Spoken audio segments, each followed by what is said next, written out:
despite the haram that they may have done. So God keep us safe, inshallah, and muttaqeen. So I just wanted to talk about those two layers.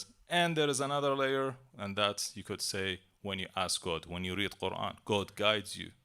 You ask Fatima al-Zahra, pray for me. That will affect possibly the lower layer, that you're going to get rizq, or you're going to get money, wealth, a wife. So it becomes very powerful that Satan can't come just and come and trick us and says, oh, point A to point B. Aren't you a good investor? A good investor would never do that. He would always, for example, go on housing, buy houses. He's not going to go and buy shares or these things. He's not sure. So let's be a good investor. Wisdom, and that's part of wisdom as well. Taking meaningful and impactful action based on the knowledge that you have. Because you have knowledge. If you know the fire is hot, it's going to burn you, you're not going to put your hand there. If you know if you jump from the ceiling on the floor, it's going to break your bones, you're not going to do it. But a child, you tell them, the fire hot, don't touch it. Or the teapot. They say, no, I'm going to touch it. I'm not going to get burnt. He doesn't want to get burnt. He said, but I'm going to touch it, but I'm not going to get burnt. He touches it and he learns. They didn't have that knowledge or fact. And when they jump, they say, I'm not going to get hurt. I see this happening so much. So once we have the knowledge, we're going to act upon it. And we need wisdom in order to be able to act on it. And here it doesn't say the acting. But yeah, becoming a Siddiq, Fatima al-Zahra alayhi salam, and even Hadrat Ma'sumat Qum alayhi salam is a Siddiqa. Siddiqa means her knowledge and her actions are equal or in line. She doesn't say something and then do something else because she doesn't completely believe in it.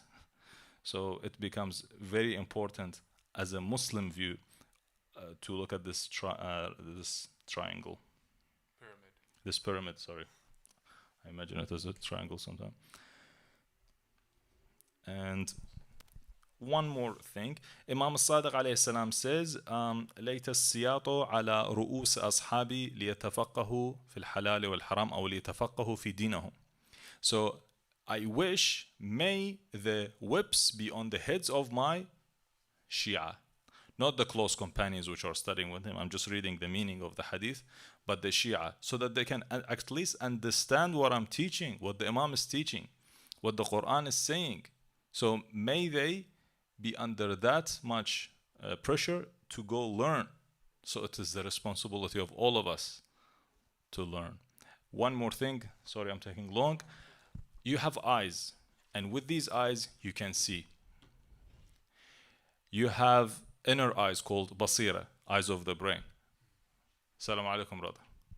Assalamu alaikum. How are you? With these eyes of the understanding of knowledge, you can receive the information and have knowledge. So this is called being awake, wa'i. Being awake, having basira. So it is important to be able to absorb light with these eyes so you can see things as light gets reflected. As well it is with the basira, the eyes of, it's called heart, as well as the brain. So it is super important for us to be able to see, not just with the eyes, but with a live heart. Thank you. Jazakallah khair. Sallu ala Muhammad wa ali Muhammad.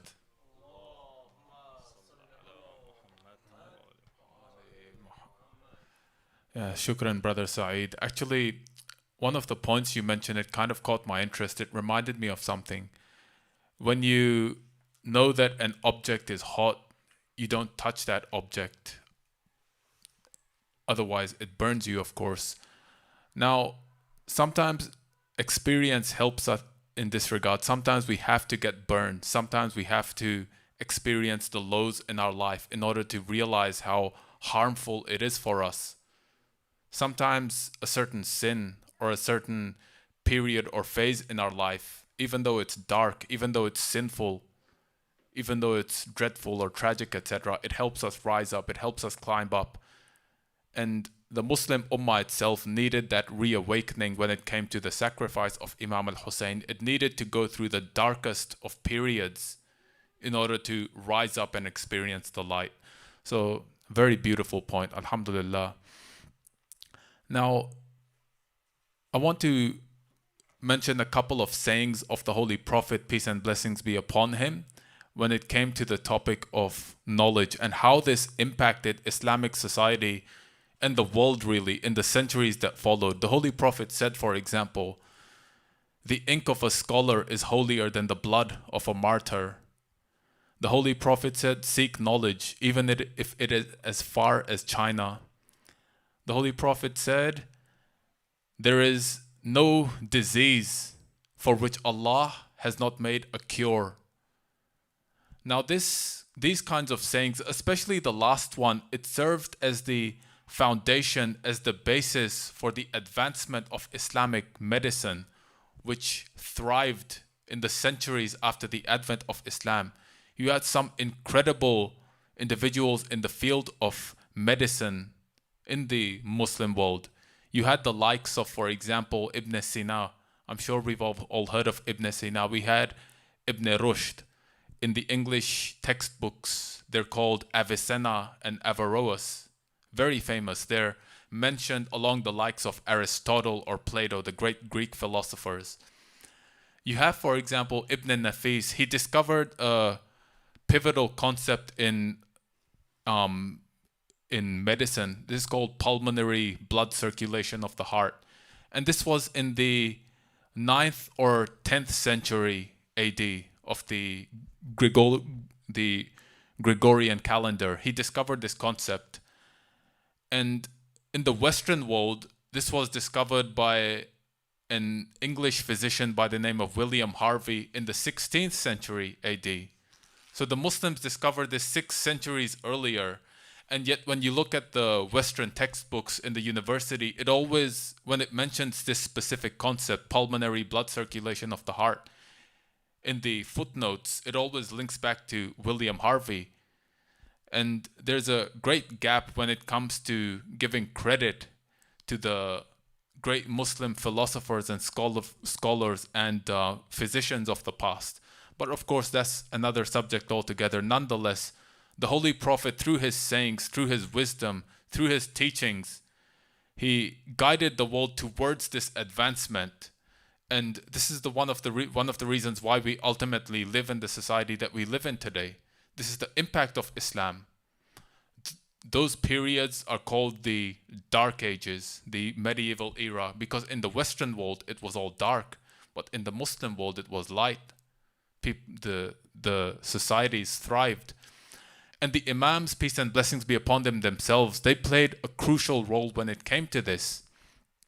Imam Ar-Rida alayhi salam, for example, he wrote a book called, I believe it was Ar-Risalat Al-Dhahabiyya.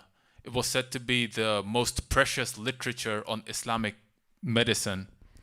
And this was upheld by the Muslim scholars of that time. And when it comes to the works and the sayings of the Imams, if you look at the studies in the Hausa, scholars are still debating this back and forth, because the sayings of Islam, they're so deep and comprehensive. It requires textbooks and volumes, and even then, those scholars, those great scholars who spent years in the Hausa, even they cannot even scratch the surface when it comes to understanding the true depth of the Ahlul Bayt. Even they cannot do so. So where are we?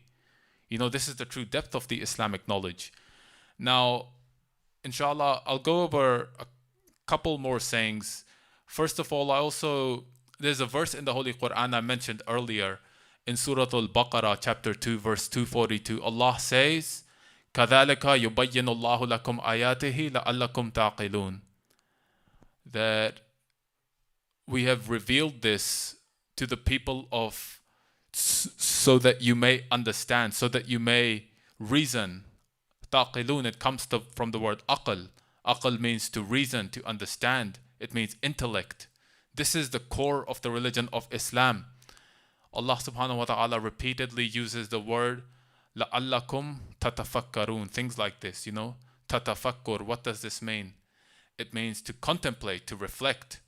Again, think back to that pyramid we mentioned. On the upper tiers of that pyramid are the concepts of knowledge and wisdom, understanding information, acting upon that information.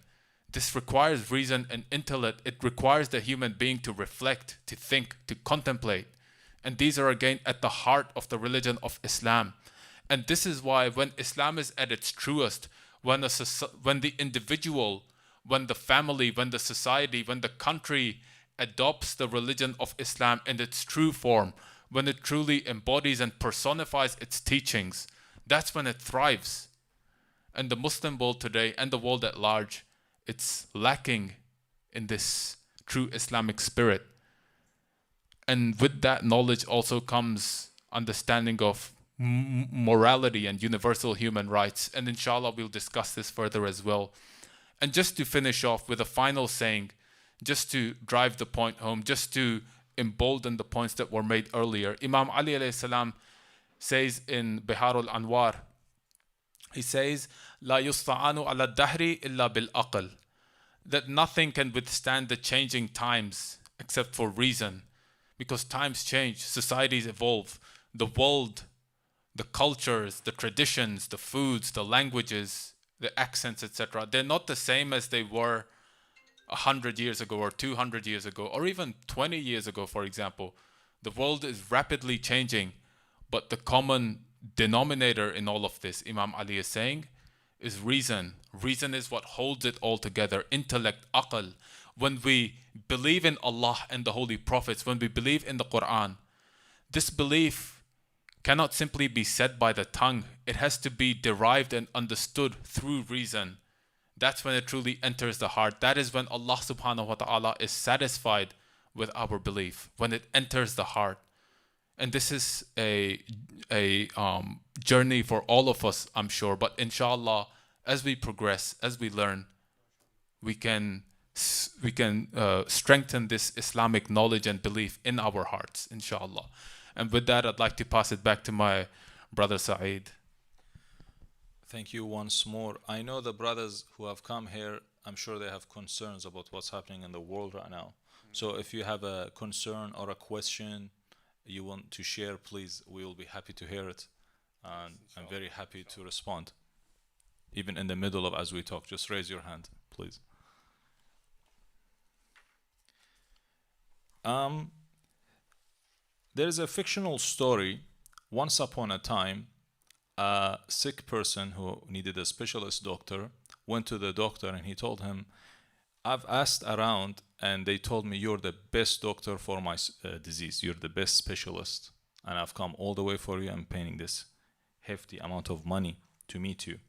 The doctor told him, okay. He checked him. He understood the progress of his disease, and he gave him the script. He told him, you take the script. You won't get side effects. You would get well soon, just in time. The person who's sick, this old man, almost old, he went and came back after a month. He told him, I asked around and they told me you're the best doctor. I still have not been treated. I still am sick. The doctor told him, what happened? What did you do? The person told him, you told me to take medicine, right? Like every book in the world, we know, what's some diseases require antibiotics. We know that, but the doctor tells him a specific amount of antibiotics and another script. What happened is this guy, turns out he took 3 because he wants to get better soon. But he will have side effects and it's not going to work and he's going to finish it too early. It's going to be resistant. Anyway, he didn't get what he wanted. He didn't get well. He didn't get well soon. He got side effects as well on top. This is very similar to when you go read now with an awake eye, awake mind, a heart that's balanced. Go read in both books of both religions of Shia and Sunni Islam. By the way, I read the Sunni books because I believe this is our treasure. We shouldn't lose it. This is us. This is who we are. You go read and it says some people put their hands across their belly buttons, some people on their chest, and some in the middle. And you tell them in your own books, what does it say? The Prophet Muhammad sallallahu alayhi wa alih, salawat,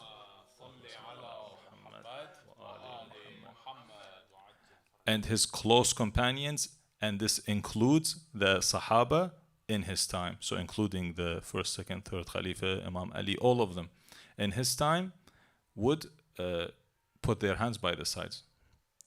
And interestingly, even Omar and Abu Bakr, people who have to learn religion from them, were in the millions. Iraq and other countries such as Syria, I believe even Egypt, had to learn through them the Hajj, had to learn it through Omar, especially.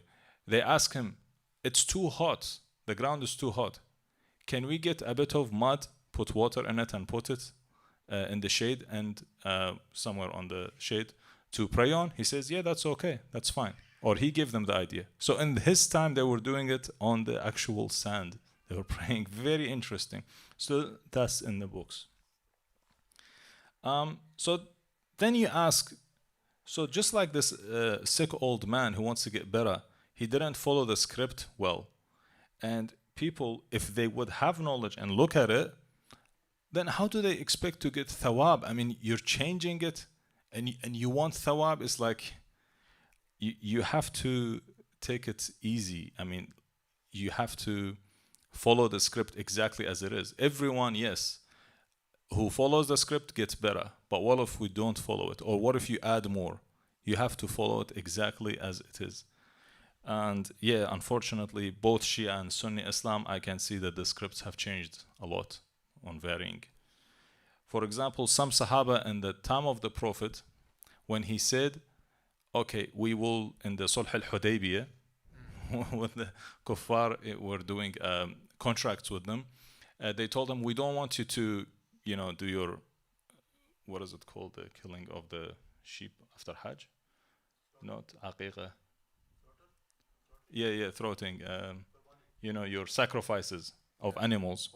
Yeah, qurban. I don't want you to do it. They said, we don't want you to do it inside the Mecca. They said, but we have to do it there. You will eat it and other people. They said, we don't want from you. We don't want your qurban. The Prophet said, okay, I agree. That means God has told the Prophet, okay, you've got up to, now sign it. Please sign it, until eventually they signed it. But they said a few more things. One other thing that changed that the Prophet said is you have to also shave all of your hair.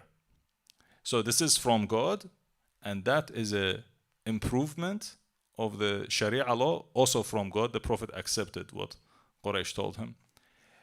Some Jama'ah, the books say, they didn't follow the Prophet in wanting to do the sacrifice outside Mecca, fil Hil. And some of them didn't want to shave until the Prophet said, may God have mercy, yarham, on the people who would shave. They come to the Prophet and say, no, we want the mercy without shaving. So it was difficult times, and they still do it. And in fact, they don't want to have the bayan, which is in this Surah Al-Qiyamah. Bismillah ar-Rahman ar-Rahim.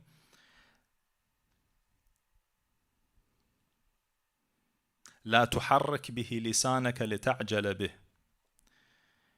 Move not your tongue with it, O Muhammad, to hasten with the recitation of the Quran. As the angel is giving the Quran to the Prophet is moving his tongue. The angel is telling him, God is telling me, or the Quran is telling the Prophet, don't move your tongue with it. We will make sure you memorize it first. The next ayah says, إن علينا لا تحرك به لسانك لتعجل به إن علينا جمعه وقرآنه. Indeed, upon us is its collection in your heart, and to make it possible, its recitation. Bayanah doesn't mean recitation. Bayanah means clarifying and exposing the meaning of. So when the Prophet says something about the Quran, some Sahaba would listen to it and say, did the Quran come with this, what the Prophet said? So they want to only accept the Quran. They don't want what the Prophet is saying sometimes, or some ahkam. Some of them, as they're walking, I'm just giving you examples so you can understand the situation. As they're walking, they're far away. They're supposed to leave their fasting, siyam. They have to leave it because God is saying if you're this much far away, even in Shahr Ramadan, you have to not do siyam.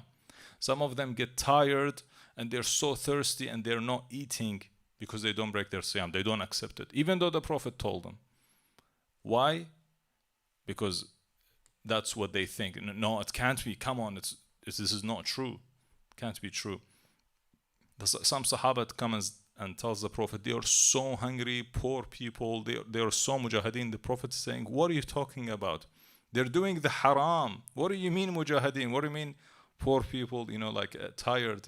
They're not supposed to do that. They're supposed to follow and not do siyam when they're this much far away from their homes. So in many cases, they do not want to see. So it becomes upon us this responsibility. If you want to see, you have to go back, research, and gain that knowledge yourself. It is a very heavy responsibility. This is the main aim of this night. Can I have one more thing to say? Or Yeah, bismillah. Sorry, I have taken so much time, Brother Hussein. Okay. Any questions, any comments? Do you want to say anything else?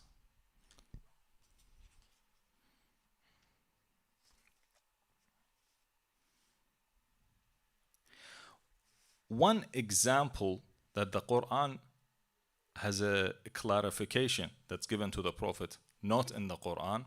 One example beautifully. The other day, if you remembered, it was, I believe, the birth of the Prophet, and we said the Sahaba of the Prophet. بسم الله الرحمن الرحيم محمد رسول الله والذين آمنوا معه أشداء على الكفار رحماء بينهم, until it goes to the ذلك مثلهم في التوراة ومثلهم في الإنجيل كزرع أخرج شطأه فآزره فاستغلظ فاستوى على سوقه يعجب الزراع.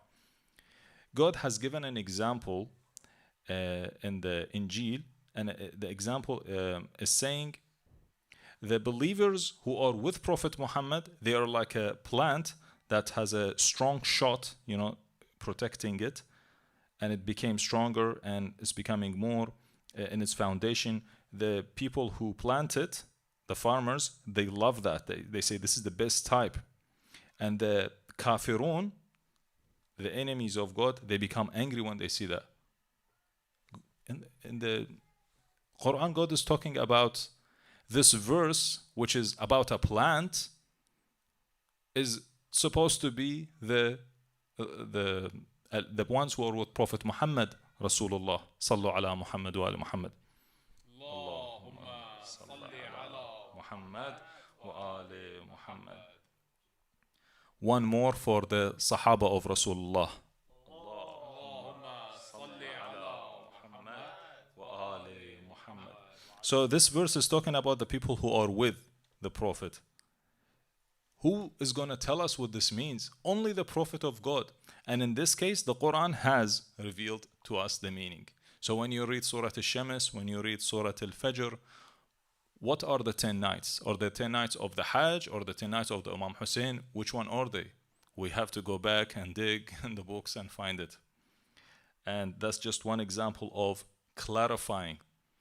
And there is a book that we are known to have, Kitabu Fatima, Mashafu Fatima, but not the Quran. But we don't have it. Imam al-Mahdi does.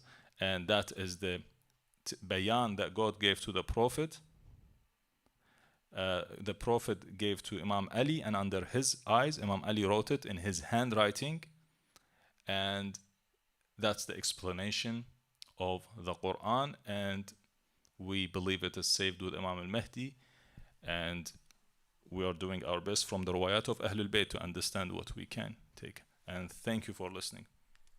Allahumma salli ala Muhammad wa ali Muhammad. Jazakallah khair, dear brother Saeed. Yeah, most definitely. And as I mentioned before, when the scholars go over these things, whether it's the mufassirun, the interpreters of the Holy Quran, the exegesists, I guess that's the word for it. When it comes to these things, even though they debate and discuss it for hours and hours, for weeks, for years, they only scratch the surface. And inshallah, all of us gathered here today, we'll have the honor and the privilege of living in a time where we have the copy of the Quran, which has that tafsir of the Ahlul Bayt, I believe, right? It's a different book. Different book. We can get through Ahlul Bayt some of that. Jazakallah khair. Inshallah ta'ala. Just to finish off tonight, final point of discussion. When it comes to knowledge, of course, it's crucial in Islam and in from any other perspective to determine the true knowledge from the false knowledge. And this is one of the titles of Imam Muhammad al-Baqir alayhi salam. Al-Baqir, what does this mean? The divider. He divides knowledge between truth and falsehood. He bifurcates that knowledge. Now, this is especially important, this concept, this idea in today's day and age where the media machine, specifically the mainstream media, it tries to indoctrinate societies and individuals. And when there are any narratives which challenges its perspectives, its views, they try and crush that narrative. This is why we heard about the TikTok ban in America, for example. They don't want the truth going out there when it comes to specifically the situation of Palestine. It's too dangerous. It affects the minds of individuals. It turns them away from that mainstream narrative, which has always been immoral, disgusting, racist. And this media machine today, it operates on a called sophistry. Sophistry means the clever but deceptive use of arguments. And we see this time and time again. For example, when it comes to, let's say, Israelis or Americans who are killed in a certain strike, the news headline is very different than when it comes to Arabs or Palestinians or Muslims. You read, for example, five innocent Israelis brutally murdered by Hamas in a horrific attack, Whereas when it comes to Palestinian killed, what would they say? They would say something like Hamas-run health ministry claims that 500 Palestinians were died in an airstrike or died amidst war, as if they just died out of the blue. And this point is made again and again by different analysts, the media bias which exists. Now, we saw this today as well when those 4 IDF soldiers were sent to the Jahannam by that drone from Hezbollah. We saw Ali Haidar's laughing because he follows this very closely, Alhamdulillah. You saw this, the way the media, specifically Sky News, the way they basically they announced that report. What they say, they said in a very heartbreaking, tragic voice, 4 teenagers were killed in this strike. They were only 19 years old, etc., etc. And she looked like she was almost about to cry, that person. I think Brother Ghayur knows what I'm talking about as well. Whereas on the other hand, when it came to a Palestinian who was killed, so they described these people as teenagers, teenagers killed in this strike. When it came to the Palestinian, on the other hand, what did this same news outlet, Sky News, what did they say? They said a 3 or 4-year-old young lady was killed in the crossfire. Imagine a 3 or 4-year-old girl with a bullet through her head. And this is how you describe it. You don't call her a girl, a baby, a toddler. You call her a young lady. Look at the difference in the language here. This is how this media machine operates. Now, when it comes to us here today, we have to be wise about these things. We have to be sharp. We have to understand what they tell us is complete rubbish, And when we look at things from a wholesome perspective, when we look back at the heroes of the Muslim Ummah of today in the modern era specifically, we get a completely different picture. And this is something I would encourage everyone. Look at the great Muslim heroes of the modern age, the ones who fought back against Western imperialism and died as martyrs. Look at their example, and don't think about their sect or their madhab, whether they were Sunni or Shia. From both sides, you have incredible individuals. Look at the story of Shaheed Umar Mukhtar from Libya, the way he fought against the Italian imperialists. Look at, for example, Abdul Karim from Morocco, the way he fought. Look, for example, Sheikh Izzuddin al-Qassam, who was assassinated by the British. These are incredible individuals. And recently, you have individuals like Sayyid Hasan, the lion of Allah subhanahu wa ta'ala. You have, for example, the recent martyr, I won't mention his name, but in his final moments, as that drone is taking a picture of him, what does he do? Picks up his stick and he throws it at it. A last act of defiance. Their personalities are strong, their belief is firm, and their bravery, it's unprecedented, it's unbelievable, you know. Alhamdulillah, these are great examples to aspire towards. And inshallah ta'ala, when the time comes for our final Imam to be here, we can serve him with that same bravery, that same commitment, that same faith and resolution, inshallah ta'ala. And with that, inshallah, I'll conclude and I'll ask Brother Saeed for the final word before we pass it on to our dear and respected Hajj Ashiq Rasul to recite Manqabat for tonight in honor of Fatima al-Zahra salamullahu alayha. Sallu ala Muhammad wa ali Muhammad.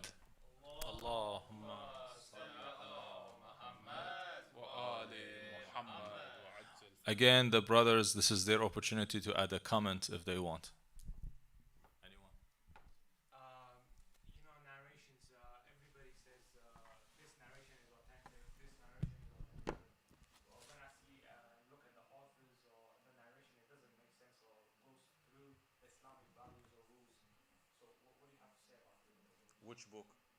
Not books, it's just one day my friend comes up, we were just having a debate on like Shiaism and Sunnism. He was like, there's a narration, I'll dig it up, that the Prophet said that, I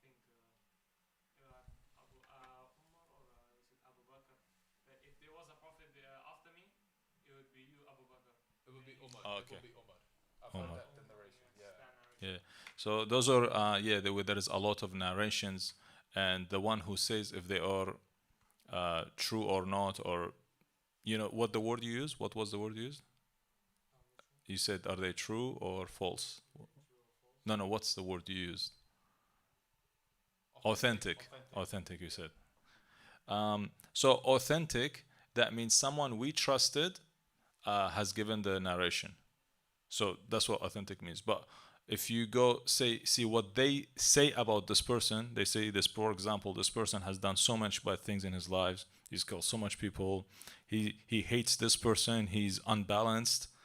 Yet we kind of put him in the authentic because why? He follows my sector. You know, this could be controversial. So let's say the level of authenticity depends on all the logic that you can find in the books as a judge of hadith. Judge of hadith is very difficult to get to, and that's 40 years. And they know every single hadith, and they know how this world works. They teach you and explain to you how this hadith is true or not. And ilm al-rijal on top of that. So, yeah, you have to, I believe from the Ahlul Bayt, use the light, which is the Quran. God says the Quran is light. So try your best to understand, and then go look at the a'mal of Uncle Umar ibn al-Khattab. He's an older man than me, I have to respect him. No, really. In his time, he said you don't have to do the Hajj. There's two types of Hajj. When he did the Futuhat to Iraq, Syria, and others, millions of people learned it through him. On the 27th year after Prophet Muhammad sallallahu alaihi wasallam, salawat, Allahumma salli. So there is Hajj the Hajj and there is the Hajj Umrah and there is the Hajj. He said you don't need the second one, just do the real one, the main one. So, save time, you guys need to work, pay taxes. Tamattu, yes, tamattu. I know, I had that word in mind. Yes. So after him, when Imam Ali came 20 years later down the line, he started teaching them. Actually, there is also another one. So if without Imam Ali, these people would have not learned. Thank God we know the 2 tasks of Hajj, as well as a lot of other things. So no one stood in his face and said, who dares to stand? Has anyone from our time been able to stand? Yani, you're doing this, we don't accept it. We ask why? Why did you change it? No one dares. And no one dares to do it as well. So, yeah, it becomes a complicated thing which you have to actually shed light on it and see it. I'm just giving you the feel of it. Can I mention one point? Yes, of course. Just one point on that narration. There was one Shia scholar who specifically discussed it. I think he asked the question to the person who referenced that specific narration, that if there were a prophet after me, it would be Omar. He asked him, okay, if this is true, why was Abu Bakr the first caliph and not Omar? It's a very simple question. So there are always gaps and flaws in these kinds of arguments.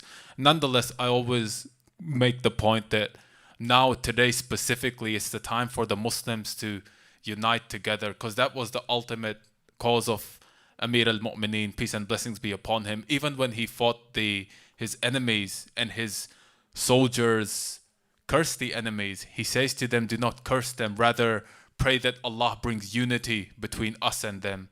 This is the way of Amir al-Mu'mineen alayhi salatu والسلام. But of course, when that time is right, of course, these things have to be discussed in more detail. And isnad, chain of narration, that's something very complicated. I think neither Saeed nor myself could make that kind of determination, because chains of narration, looking at each individual personality, what kind of person he was, whether he was of good character, etc., that's something that an expert would have to do in Hausa, so something best put to a sheikh. When you're in doubt about a specific tradition, specifically one in the Shia books, it's best to bring that up with someone who's been to the Hausa, who's experienced, who understands the concept of isnad, the chains of narration, etc. But of course, outside a program or outside live recordings, there's no harm in discussing it amongst ourselves as well. Yes, regarding chains of narrations, for each individual, it's a research by the right person, the judge of hadith. He gets to the level of becoming a judge of hadith, and he can explain to everyone. And then we can use their research, their findings. It becomes easy. It's not that hard. If they have done a research, we can find the results. And yes, as Imam Ali alayhi salam did say, do not tasibbu, which has 2 meanings in English. Tasibbu means like a bad word, an animal word. But la'in, God has used it. So it's it has 2 different meanings. Just saying cursing has 2 meanings, and we have to open them. And yes, so what did Imam Ali alayhi salam says? What did Ahlul Bayt says, especially Imam Ali alayhi salam? Say their deeds. So you want to find, was that true or not? You go look at the deeds. The deeds are everywhere in all the books. You go read them, and you can find them as well. And then you see, is that in line with the Quran? See, Islam is easy. You yourself can make the research. As your brother Hussein is saying, the AI, I'm going to add a point, is adding comments that are generate the Facebook and the social medias are adding comments. I'm seeing them. They're adding comments, and the comments completely ignore any rights or any value. And you see one person saying, "Oh, poor martyrs, they're dying," and then 100 comments saying, something. "Oh, don't fight a fight you can't win." Well, I believe it's just another 9/11. To be honest, it was made by the people who were fired from the Netanyahu office. They were fired, but nothing happened to them. They just get out of office, go to a vacation, because they talk to Hamas's young people and told them, "Oh, come do this." You get people, we'll give you, just like in 2011. If you give us one person, we give you 1,000 soldiers. It's like a long 10-year plan at least. So, and then they killed their own people. They shot at their own houses. They shot at own. Hannibal, the massive attack directive. They used that, and they showed that all the cars going back because they don't want them to go back. No, that's not the reason. Or they wanted to, and they keep saying 1,200 in every single thing. So it was all made up. The Hamas just wanted to take hostages from the seams of it. In order to trade this one. In order to trade. Because the truth is that there are over 3,000 Palestinians that are held in Israeli prison without trial, without conviction. They're held in indefinite detention. These are hostages. And so the reasoning behind that attack was to take hostages from the other side so that you could do that trade. Anyway, that's of course more on the political side, but yes. Yeah, to get food, resources, and guns and stuff has happened in 2011. Just one last thing. Yes. American doctors, if you've seen it, many American doctors who volunteered, they say children are coming with one shot and it's in the head, in the women, in the children, and they're putting things online that are shooting people who are looking at the rubble. They just shoot them, just normal, and that's you know what that means. But this shows you what the Quran is saying. لا يأخذون في مؤمن إنا ولا ذمة. They don't have any respect or anything in a believer, and just relate to Surah Al-Baqarah. Thank you for listening. Jazakallah khair. Sallu ala Muhammad wa ali Muhammad. Insha-Allah, our dear Hajj Ashiq Rasul, Sallu ala Muhammad wa ali Muhammad.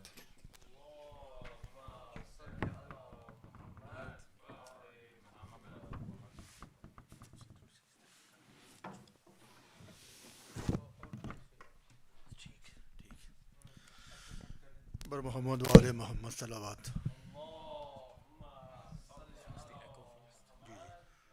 اللهم صل على محمد وآل محمد وجل فرجهم.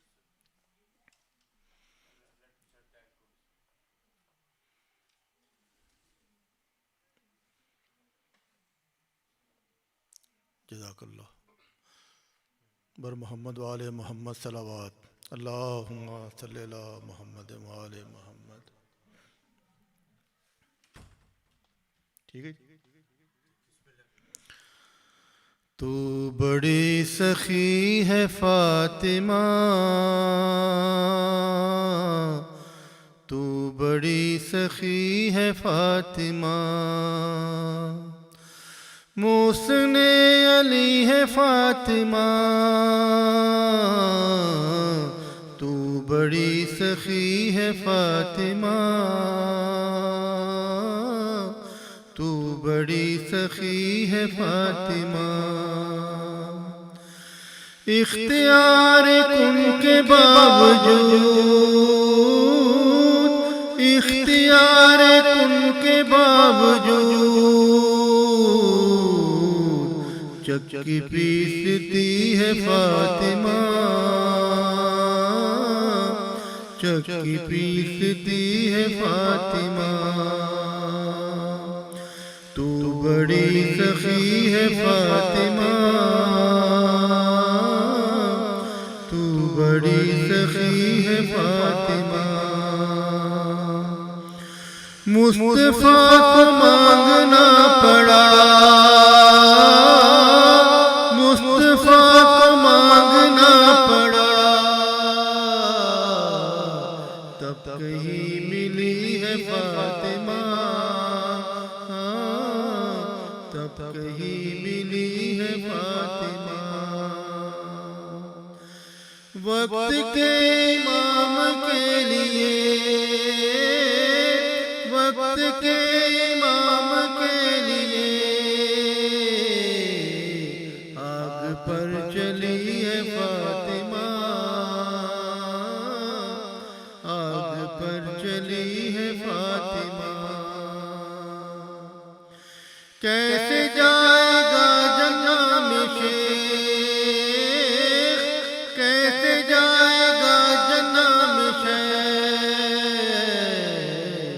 در پہ ہی کھڑی ہے فاطمہ، در پہ ہی کھڑی ہے فاطمہ، سن کو چھوڑ کر مرتبے کو دیکھ، سن کو چھوڑ مرتبے کو دیکھ، نوح سے بڑی ہے فاطمہ، نوح سے بڑی ہے فاطمہ، تو بڑی سخی ہے فاطمہ، تو بڑی سخی ہے فاطمہ، محسن علی ہے فاطمہ، تو بڑی سخی ہے فاطمہ، اور محمد صلی اللہ علیہ وسلم.